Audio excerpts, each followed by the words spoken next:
su Biblia cerca, a no ser que lea siempre la Biblia de su celular y sea el celular el medio por el cual lo está viendo. Si es que tiene la Biblia cerca, quiero invitarlo para que pueda abrir su Biblia en Isaías capítulo 8. Este es el tema del que vamos a estar hablando el día de hoy: discípulos en tiempos de crisis. Así que, como mencionaba, vamos a estar revisando esta sección que está basada en el capítulo 8 de Isaías, y he titulado esta enseñanza discípulos en tiempos de crisis, porque la Escritura nos enseña que incluso durante estos tiempos de dificultad, podemos ser moldeados a su imagen. Y vamos a estar tomando como ejemplo cómo vivió la familia de Isaías un tiempo de crisis en la nación de Israel. Era una época difícil, era una época de crisis, y vamos a pedirle a Dios que nos enseñe cómo ser discípulos nosotros mediante este tiempo de crisis. Así que vamos a empezar con Isaías capítulo 8. Vamos a leer del versículo 11 en adelante. Estuve revisando varias lecciones y vamos a estar revisando la Nueva Traducción Viviente. Dice, versículo 11: el Señor me dio una firme advertencia de no pensar como todos los demás. Me dijo: no llames conspiración a todo como hacen ellos, ni vivas aterrorizado de lo que a ellos les da miedo. Ten por santo en tu vida al Señor de los ejércitos celestiales. Es Él a quien debes temer, es Él quien te debería hacer temblar. Él te mantendrá seguro. En cambio, para Israel y Judá será una piedra que hace tropezar a muchos y una roca que los hace caer. Y para el pueblo de Jerusalén será una red y una trampa. Muchos tropezarán y caerán y no volverán a levantarse. Caerán en la trampa y serán capturados. Preserva las enseñanzas de Dios, confía sus instrucciones a quienes me siguen. Yo esperaré al Señor, que se ha apartado de los descendientes de Jacob. Pondré mi esperanza en Él. Yo y los hijos que el Señor me ha dado servimos como señales y advertencias a Israel, de parte del Señor de los ejércitos celestiales, quien habita en su templo en el monte de Sión. Tal vez alguien les diga: preguntemos a los médium y a los que consultan a los espíritus de los muertos. Con sus susurros y balbuceos nos dirán qué debemos hacer. Pero ¿acaso no deberá el pueblo pedirle a Dios que lo guíe? ¿Deberían los vivos buscar orientación de los muertos?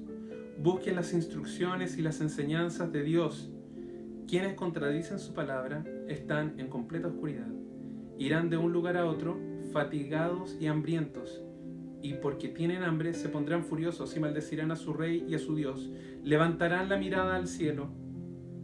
Y el versículo 22 nos dice: y luego la bajarán a la tierra, pero donde quiera que miren habrá problemas, angustias y una oscura desesperación. Serán lanzados a las tinieblas de afuera.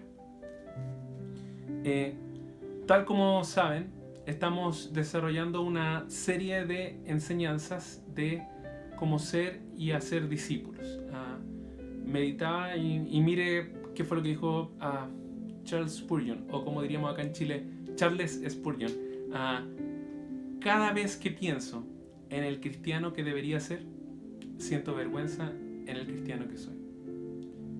¿Quién más se siente así? Yo me identifico con la frase y me gustaría que oremos para que Dios nos transforme más a la imagen de su Hijo por medio de su palabra. Así que tomemos un tiempo para orar. Señor, venimos delante de ti en esta mañana para celebrar lo que tú has hecho. Te hemos alabado como iglesia, hemos interactuado en la medida de lo posible por los medios que tenemos disponibles para tener comunión como cuerpo, y queremos en este tiempo escuchar tu palabra. Señor, te pido que cumplas lo que dijiste en Isaías 55, Señor, que tu palabra no vuelve vacía, sino que produce lo que tú quieres. Así que ven a romper nuestros ídolos, nuestras conductas pecaminosas y cualquier otra cosa que nos separa de ti. Y crea tu imagen en nuestros corazones por medio del filo de tu palabra, Señor, y por medio del poder de tu Espíritu Santo. Tú eres el mismo Dios del Antiguo Testamento, el mismo Dios del Nuevo Testamento. Tú eres el Dios que partió el Mar Rojo y el que murió en la cruz por mi pecado. Tú sigues haciendo salir agua de las rocas y vida de las tumbas, y te pedimos que nos hables una vez más esta mañana, Señor, porque cada vez que tú hablas, algo bueno ocurre. En tu nombre oramos, Señor. Amén.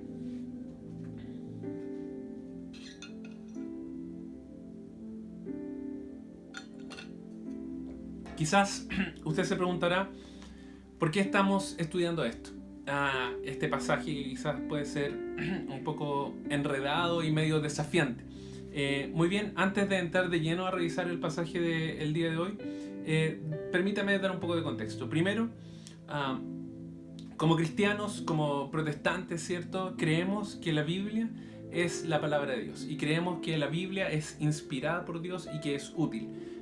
Segunda de Timoteo 3:16 y 17 quizás es el pasaje que más nos habla en relación a este tema, que dice que toda la escritura es inspirada por Dios y es útil para enseñar, para reprender, para corregir, para instruir en justicia, es decir, en el camino del cristianismo, en el camino de ser un discípulo de Dios. ¿Para qué? ¿Con qué fin? Para que a fin de que el siervo de Dios esté enteramente preparado, completamente preparado para toda buena obra.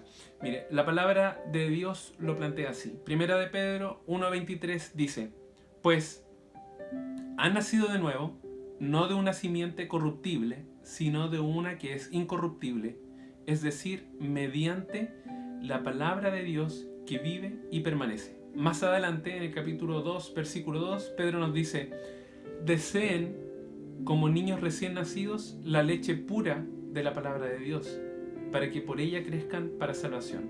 Así que, habiendo nacido de nuevo por la palabra de Dios, los creyentes deben crecer por medio de la palabra de Dios, utilizando ese mismo medio, ¿cierto? Mire cómo lo planteó Pablo en 1 Corintios 10:11. Dice: esas cosas le sucedieron a ellos, refiriéndose a las historias y al Antiguo Testamento, como ejemplo para nosotros.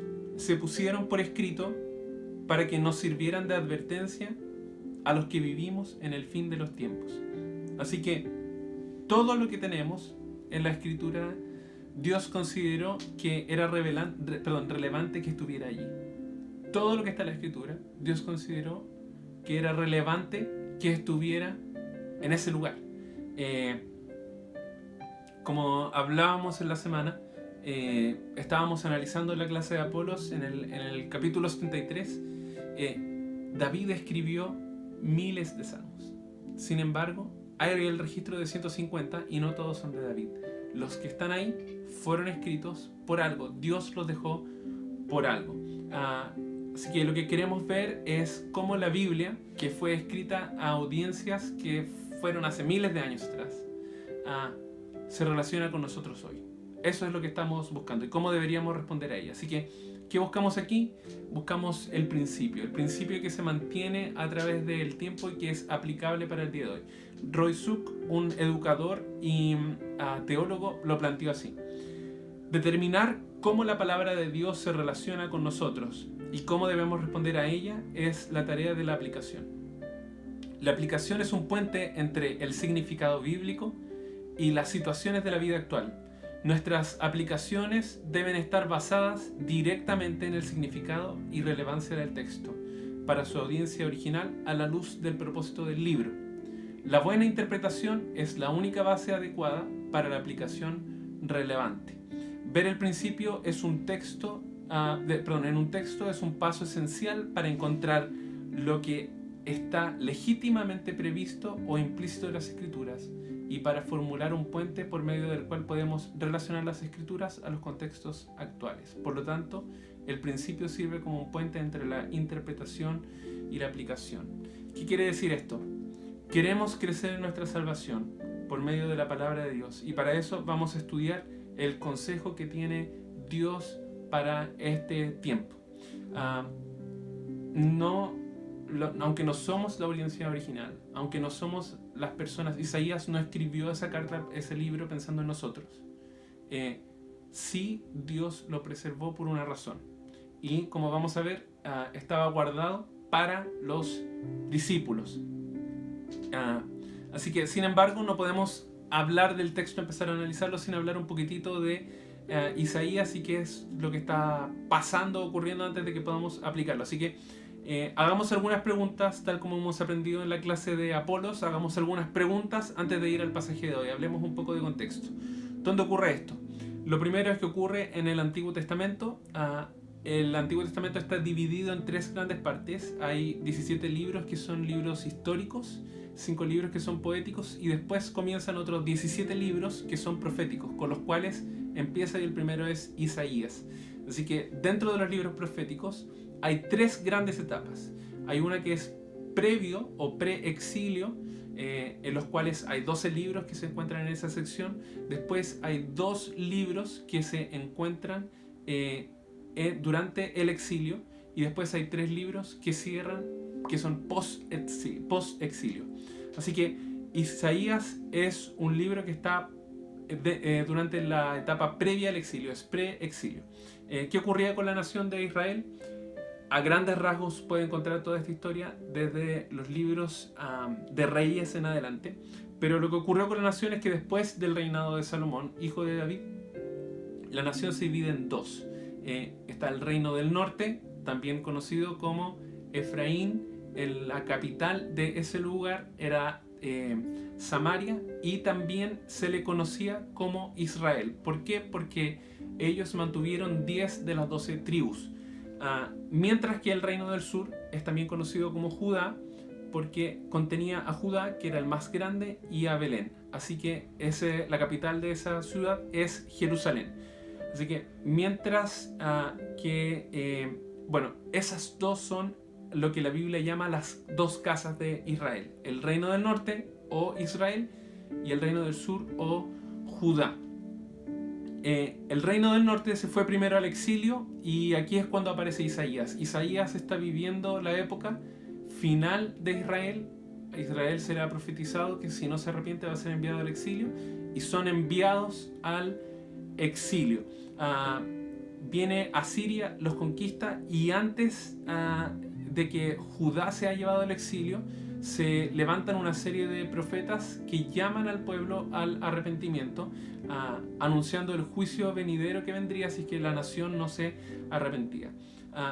Las razones por las cuales Israel fue llevado al exilio eran las mismas que fueron las razones por las cuales Judá posteriormente fue llevado al exilio por medio de Babilonia. Y eso es lo que Isaías se levanta a confrontar en su época. Ese es el mensaje principal de Isaías. ¿Cuál era el pecado?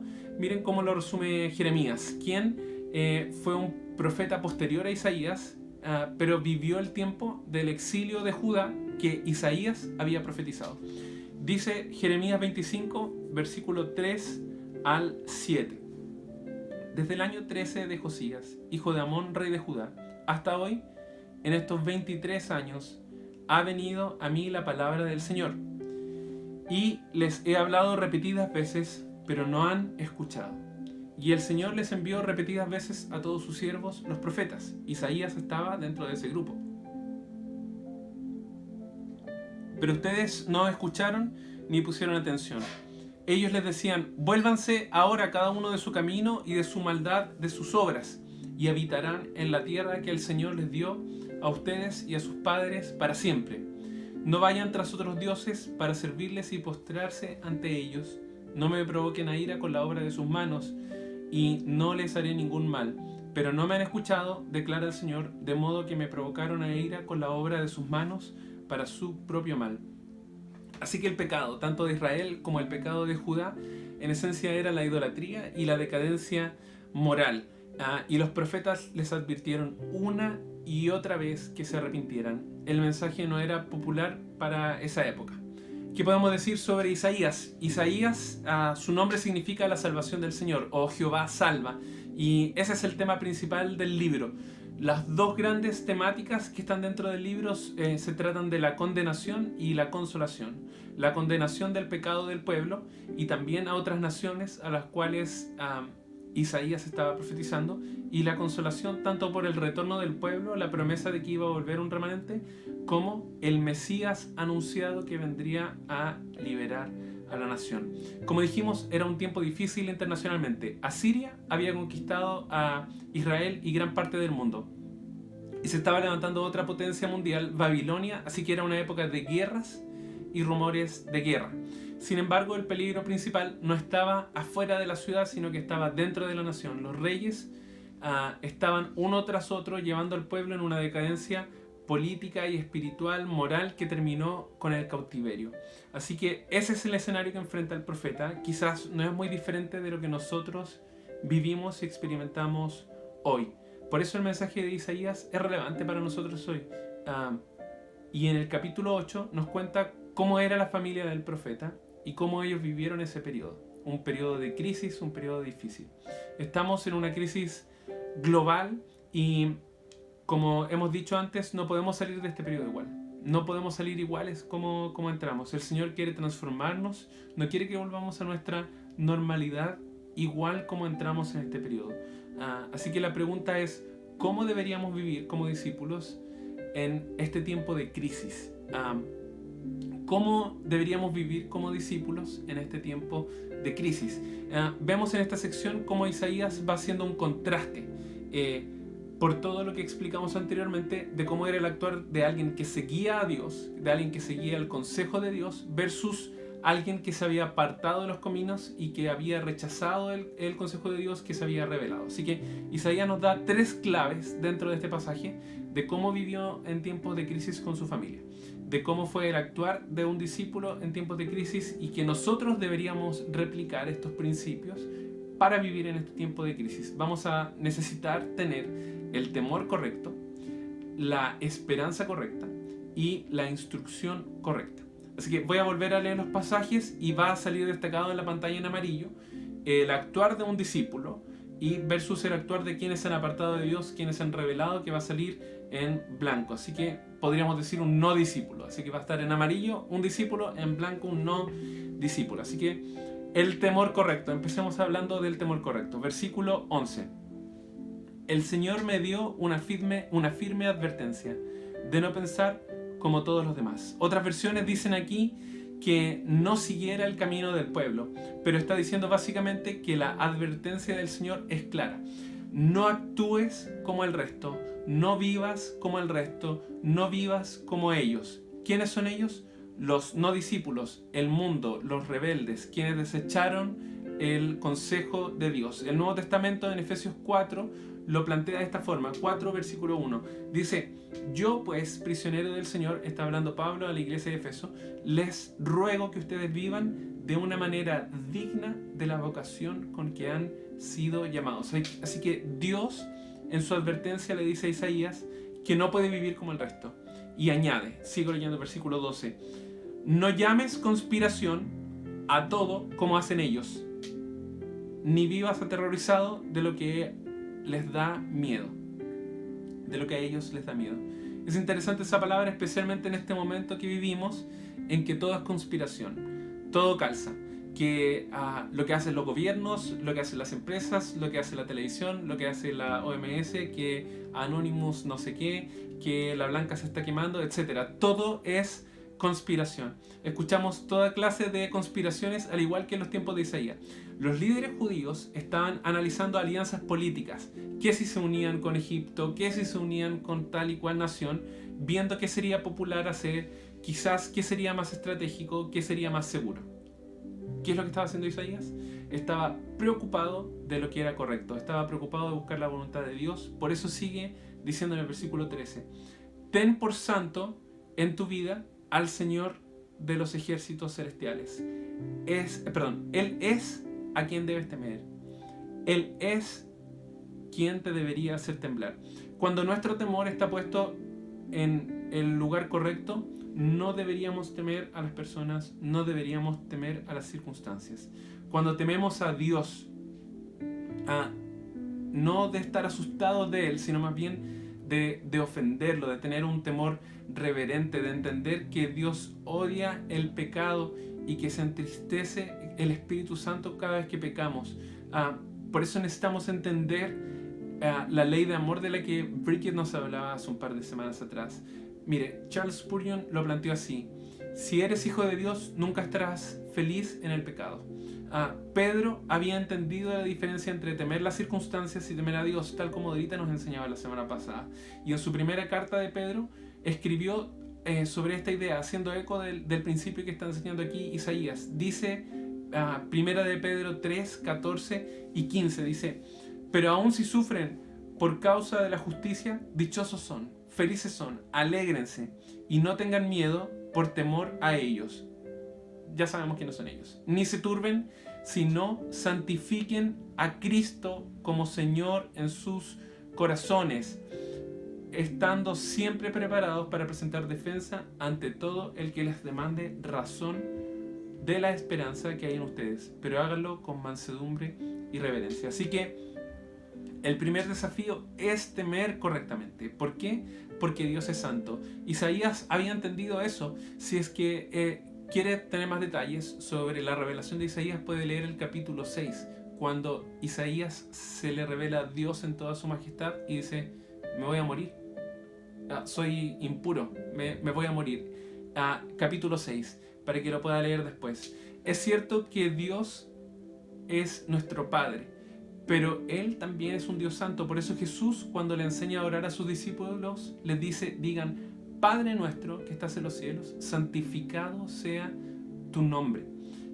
Más adelante Jesús le enseñaría a sus discípulos que debemos temer a Dios y no a los hombres, no a las circunstancias. Mire, Jesús lo planteó de esta manera: no teman a los que matan el cuerpo, pero no pueden matar el alma. Más bien teman a aquel que puede hacer perecer tanto el alma como el cuerpo en el infierno. Necesitamos temer a Dios y no a las circunstancias, no al hombre. Alguien dijo: el mundo es como el faraón, tiene temor de las plagas, pero no tiene temor de Dios. Eso quizás refleja hoy en día mucho del carácter de la sociedad actual en la que estamos. Necesitamos, como discípulos, desarrollar temor de Dios, un temor correcto, lo que nos guía al segundo punto, a la esperanza correcta. Seguimos leyendo este pasaje del versículo 8 del versículo 14. Él te mantendrá seguro.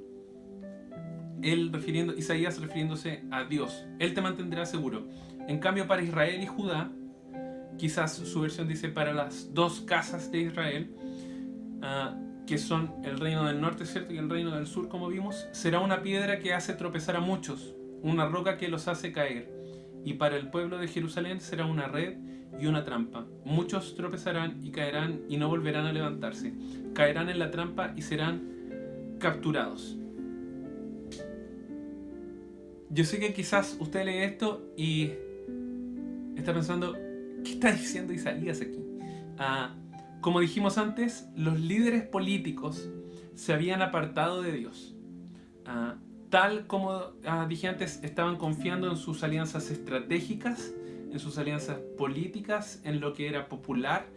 Sin embargo, aquí Isaías hace una distinción. Mi confianza está puesta en Dios, no como el pueblo. Las otras versiones dicen que Dios vendrá a ser mi santuario, el lugar donde me refugio. ¿Quieres saber cuál es el santuario? Bueno, el próximo jueves en la clase de Apolos, ahí fue donde lo dejamos, así que vamos a seguir retomando ese tema. Es el lugar donde me refugio. Isaías aquí nos está diciendo que los discípulos, aquellos que ponen su confianza en Cristo, los que confían en que Él nos mantendrá seguros, que Él será nuestro santuario, para quienes han puesto su fe, Él será una roca que es un refugio para los creyentes, pero una trampa para los rebeldes. Más adelante Isaías vuelve a repetir esta idea, que los que ponen su confianza en Dios están confiando en Él como una roca que es un refugio para los creyentes, pero una trampa para los rebeldes. Miren lo que dice el capítulo 28 del 14 al 16. Se vuelve a referir sobre este asunto. Dice: por lo tanto, escuchen este mensaje del Señor, ustedes gobernantes burlones de Jerusalén. Como habíamos dicho, es Jerusalén era la capital del reino del sur. Se jactan diciendo: hemos hecho un trato para burlar a la muerte y hemos llegado a un acuerdo para evitar la tumba. La destrucción que se aproxima nunca podrá tocarnos, porque nos hemos edificado un fuerte refugio hecho de mentiras y engaños. Como dijimos antes, los líderes políticos se habían apartado de Dios, tal como dije, confiando en sus alianzas políticas y estratégicas. Isaías estaba preocupado de lo que era correcto, si es que era la voluntad de Dios. Por eso Dios era su santuario y su refugio. Dice el versículo 16. Por lo tanto, esto dice el Señor soberano: miren, pongo una piedra de cimiento en Jerusalén, una piedra sólida y probada. Es una piedra principal sobre la cual se puede construir con seguridad. El que crea jamás será sacudido. ¿Qué significa esto? Otra vez, yo sé que quizás es media enredada la idea, pero un principio hermenéutico o un principio de interpretación de la Biblia nos dice que la Biblia se explica por sí misma. Así que veamos qué es lo que dicen los autores del Nuevo Testamento en relación a este pasaje. Veamos cómo lo presentan Pablo y Pedro. Vamos primero con Pablo. Romanos 9, 30 al 33 dice: ¿qué significa todo esto? Aunque los gentiles no trataban de seguir las normas de Dios, fueron declarados justos a los ojos de Dios. Y eso sucedió por medio de la fe. Todo el tema de la carta de Romanos es la justicia de Dios. ¿Cómo puede un Dios justo relacionarse con pecadores que son injustos y seguir siendo justo? Así que esto sucedió por medio de la fe. Pero los hijos de Israel, que se esforzaron tanto en cumplir la ley para llegar a ser justos ante Dios, nunca lo lograron. ¿Por qué no?, pregunta Pablo. Porque trataban de hacerse justos ante Dios por cumplir la ley en lugar de confiar en Él. Tropezaron con la gran piedra en su camino. Dios se lo advirtió en las Escrituras cuando dijo: pongo en Jerusalén una piedra que hace tropezar a muchos, una roca que los hace caer, pero todo el que confía en Él jamás será avergonzado. Así que Dios, por medio de Isaías, está explicando el siguiente principio que regía para el cautiverio, pero que muestra la vida espiritual de Israel, de su condición espiritual. Así como ellos no ponían su confianza en Dios, sino que dependían de sus propias fuerzas para salvarse del cautiverio, su vida espiritual era exactamente igual. Dependía de sus obras, pero su confianza no estaba puesta en Dios. Quizás podría ser que nosotros estamos viviendo igual. Podría ser que nuestra confianza no está puesta en Dios, que nuestra confianza esté puesto en el fondo de nuestra AFP, si es que perdió o no perdió plata para el futuro, si es que seguimos teniendo trabajo a principio de este mes, de cómo está nuestra despensa, de cómo están nuestras cuentas bancarias, de si es que estoy en una comuna o no donde hay muchos infectados o no. Leo de vuelta el pasaje de Isaías antes de ir a Pedro. Isaías 8, 14 en adelante dice: Él te mantendrá seguro, en cambio para Israel y Judá será una piedra que hace tropezar a muchos, una roca que los hace caer, y para el pueblo de Jerusalén será una red y una trampa. Muchos tropezarán y caerán y no volverán a levantarse, caerán en la trampa y serán capturados. Mire cómo lo plantea Pedro, este mismo asunto, a los que han hecho de Dios su santuario, a los que han puesto su confianza en Dios. Dice primera de Pedro, ¿tienes ahí la primera de Pedro? Pero 2. Primera de Pedro 2 del 4 en adelante, del 4 al 8. Dice: ahora ustedes se acercan a Cristo, quien es la piedra viva principal del templo de Dios. La gente lo rechazó, pero Dios lo eligió para darle gran honra. Y ustedes son las piedras vivas con las cuales Dios edifica su templo espiritual. Además son sacerdotes santos. Por la mediación de Jesucristo, ustedes ofrecen sacrificios espirituales que agradan a Dios. Como dicen las Escrituras: pongo en Jerusalén una piedra principal elegida para gran honra, y todo el que confíe en él jamás será avergonzado. Eso era citando al capítulo 28 de Isaías. Después dice el versículo 7: así es, ustedes, los que confían en él, reconocen la honra de Dios, la honra que Dios le ha dado. Pero para aquellos que lo rechazan, la piedra que los constructores rechazaron ahora se ha convertido en la piedra principal. Además, y aquí cita Isaías 8, Él es la piedra que hace tropezar a muchos y la roca que los hace caer. Y aquí Pedro explica esta idea. Tropiezan porque no obedecen la palabra de Dios y por eso se enfrentan con el destino que les fue preparado. Ellos rechazaron poner su confianza en Dios. Y todos conocemos lo que sigue, porque después hace la contraposición. Más bien ustedes son linaje escogido, real sacerdocio, nación santa, pueblo adquirido por Dios para anunciar las verdades de aquel que los llamó de tinieblas a luz, ¿cierto? Pero en el versículo 8, Pedro cierra la idea diciendo sobre ellos, sobre los no discípulos, el mundo, los que no han puesto su confianza en Dios, ellos tropiezan porque no obedecen la palabra de Dios y por eso se enfrentan con el destino que les fue preparado, lo que nos lleva al último punto, la instrucción correcta. Vamos a hablar sobre la instrucción correcta. Volvamos al pasaje de Isaías 8, versículo 16 en adelante.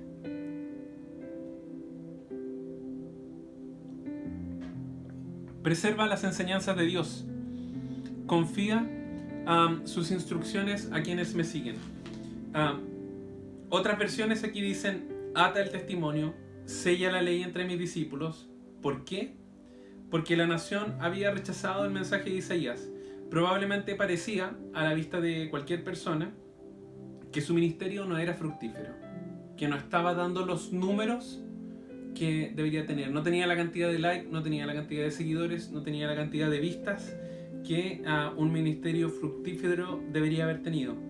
Pero por la fe, el profeta estuvo dispuesto a esperar que a aquellos que temieran al Señor iban a atesorar la instrucción. Todos los discípulos en la historia que atesoraban esta instrucción, incluyendo usted y yo, las palabras que el Señor había entregado. Por eso concluye diciendo: yo esperaré al Señor, que se ha apartado de los descendientes de Jacob, pondré mi esperanza en él. Versículo 18. Yo y los hijos que el Señor me ha dado servimos como señales y advertencias a Israel de parte de nuestro Señor de los ejércitos celestiales, quien habita en su templo en el monte de Sión. Déjeme explicar esta idea de yo y los hijos que el Señor me ha dado servimos como señales y advertencias para Israel. Incluso si la gente se negaba a escuchar el mensaje de Isaías, ellos eran una profecía viviente dentro de la nación. Lo explico de esta manera. La salvación, Isaías, significa la salvación del Señor, o Jehová es salvación. El capítulo 8 nos relata parte de la historia de su familia. Su esposa era una profetisa y el hijo mayor de Isaías, esto está en el capítulo 7, se llamaba Sear Jasub, que significa un remanente volverá. Así que ellos le pusieron a su hijo un remanente volverá, que era una promesa para que después de que se destruyera Jerusalén, un grupo volvería. Después de 70 años, profetizaba Jeremías. Y su hijo menor se llamaba Maher Shalal Hash-Baz, que significa veloz es el botín, rápida es la presa. Y apuntaba a la caída de Efraín, es decir, Israel o el reino del norte, y posteriormente la caída de Asiria. Pueden ver esta historia más completa en los capítulos anteriores, en el 7 y en el 8. Estoy haciendo un resumen para que entendamos este pasaje. Así que imagínese la conversación de los papás impíos que eran compañeros de colegio de los hijos de Isaías. Hagamos un poco de Biblia ficción para entendamos qué significaba lo que Isaías está diciendo, en que nosotros somos señales y presagios en el pueblo de Israel. Así que imagínense que dos papás que no eran discípulos, no habían puesto su confianza en Dios, se habían apartado. Su hijo es compañero de colegio el hijo menor de Isaías. Probablemente una conversación hubiera sido algo así. Llega la mujer y le dice: amor, ya llegué. A lo que el marido le responde: ¿y dónde están los niños?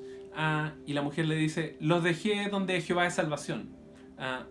Es decir, Isaías, ¿cierto? Así que el marido le dice: te dije que no los dejes con él, no me gusta que mi hijo se mezcle con la familia de ese profeta. no quiero saber más de Jehová de salvación, que siempre anda diciendo por ahí que Dios nos va a juzgar por el pecado y no sé qué más. A lo que la mamá le responde, sí, pero veloz es el botín, rápida es la presa, lo iba a ayudar con la tarea. El niño ya se memorizó toda la Torá y le iba a ayudar con Levítico. Pero no te preocupes, que más rato lo trae. Lo va a traer el hermano mayor. Un remanente volverá. Así que imagínense una figura así. Bridget, ¿te parece si le ponemos a nuestro primer niño Maher Shalal Ashhabaz? ¿No? No, creo que no. Pero más allá de la broma y la dinámica de esta familia implicaba algo en el pueblo. Por eso dice el versículo 18, yo y los hijos que el Señor me ha dado servimos como señales y advertencias a Israel de parte del Señor de los ejércitos celestiales, quien habita en su templo en el monte de Sión. Continúo con la lectura y como sabemos en amarillo está destacado la actitud de los discípulos.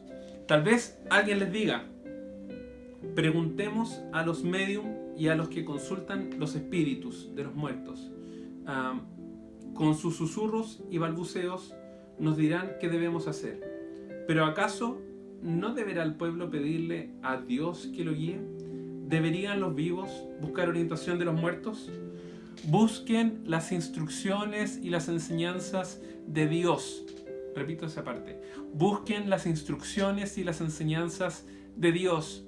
Quienes contradicen su palabra están en completa oscuridad, al igual como estaba diciendo Primera de Pedro 2:8. Irán de un lugar a otro, fatigados y hambrientos, porque tienen hambre. Se pondrán furiosos y maldecirán a su rey y a su Dios. Levantarán la mirada al cielo y luego la bajarán a la tierra, pero donde quiera que miren habrá problemas, angustias y una oscura desesperación. Serán lanzados a las tinieblas de afuera. Todas esas consultas que está diciendo aquí Isaías eran prohibidas por ley, por la constitución que tenía Israel. Sin embargo, el pueblo se había apartado de esa ley, había desechado el consejo de Dios. Por eso él dice, busque las instrucciones y las enseñanzas de Dios. Te pregunto, en medio de la crisis, ¿a quién estás consultando cuando no sabes qué hacer? ¿Cuál es tu fuente en estos tiempos? ¿Tus amigos? ¿Tu experiencia? ¿Tu seguridad financiera? ¿A dónde estás consultando? ¿Al Harvard Business Review para ver qué es lo último que está saliendo para saber qué hacer en medio de la situación? Si es que es el horóscopo, los matinales, las noticias, el doctor que sale en Buenos Días a Todos, ya no sé cómo se llama el matinal, las redes sociales, Netflix y sus documentales. Pero la invitación de esta mañana es, busquen las instrucciones y las enseñanzas de Dios, que esa sea la fuente. Busquen las instrucciones y las enseñanzas de Dios. Mire, a propósito de instrucción, lo invito a que lea en su hogar cuando pueda, después de haber quizás examinado el capítulo 6, el 7 y el 8 de Isaías. Escudriñe en su hogar el Salmo 119. Es un hermoso salmo dedicado a la ley de Dios, a la palabra de Dios, a la instrucción de Dios. Voy a leer cómo comienzan los primeros 8 versículos. Dice, Salmo 119 del 1 al 8. Felices son, o dichosos son, los íntegros, bienaventurados, quizás dice su versión, son los íntegros, los que siguen las enseñanzas del Señor. Felices son los que obedecen sus leyes y los que lo buscan con todo el corazón. No negocian con el mal y andan solo en los caminos del Señor. Nos has ordenado que cumplamos cuidadosamente tus mandamientos. Oh, cuánto deseo que mis acciones sean un vivo reflejo de tus decretos. Entonces no tendré vergüenza cuando compare mi vida con tus mandatos. A medida que aprendo tus justas ordenanzas, te daré las gracias viviendo como debo hacerlo. Obedeceré tus decretos. Por favor, no te des por vencido conmigo. Quizás eso era lo que tenía en mente Charles Spurgeon cuando, como leíamos al principio, dijo: cada vez que pienso en el cristiano que debería ser, cierta vergüenza del cristiano que soy. para ir cerrando, quizás la pregunta es, de vuelta, ¿cómo vivimos como discípulos en medio de una crisis? Isaías nos dice que necesitamos tener el temor correcto, la esperanza correcta y la instrucción correcta. Necesitamos tener el temor correcto, la esperanza correcta y la instrucción correcta. ¿Le gustó la enseñanza? Bueno, vivámosla.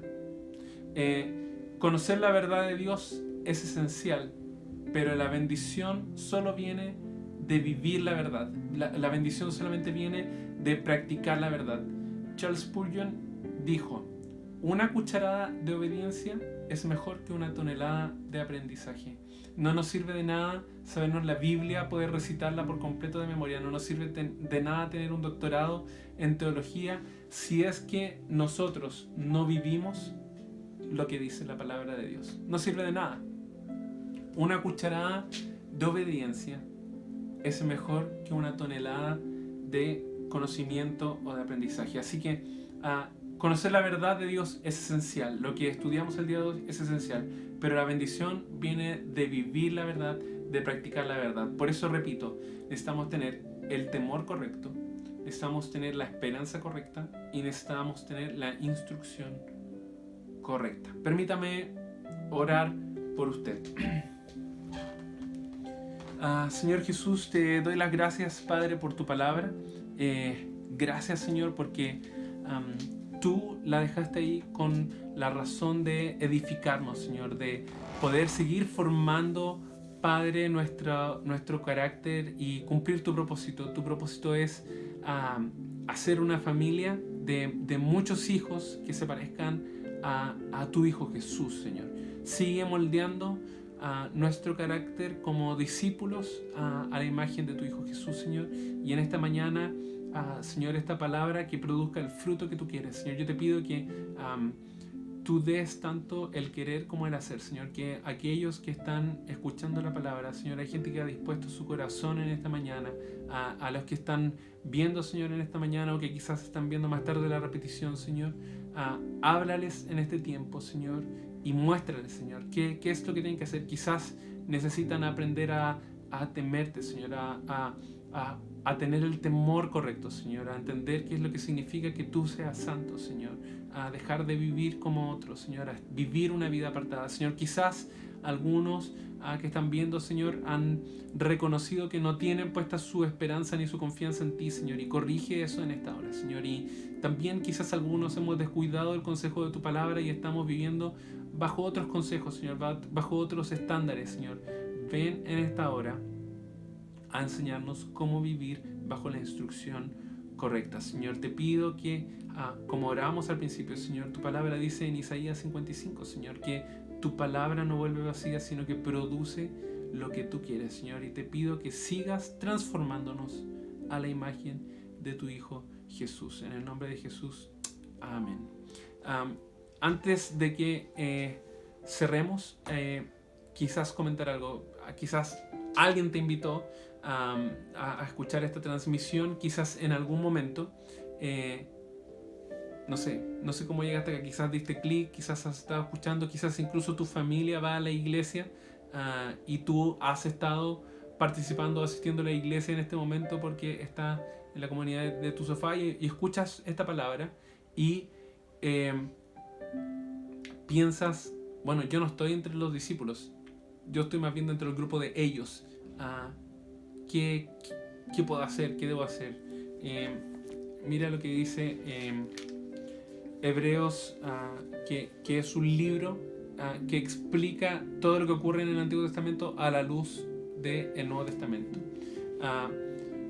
Empieza diciendo esto: Dios, que muchas veces y de varias maneras habló a nuestros antepasados en otras épocas por medio de los profetas, como estudiamos el día de hoy, en estos días finales nos ha hablado por medio de su Hijo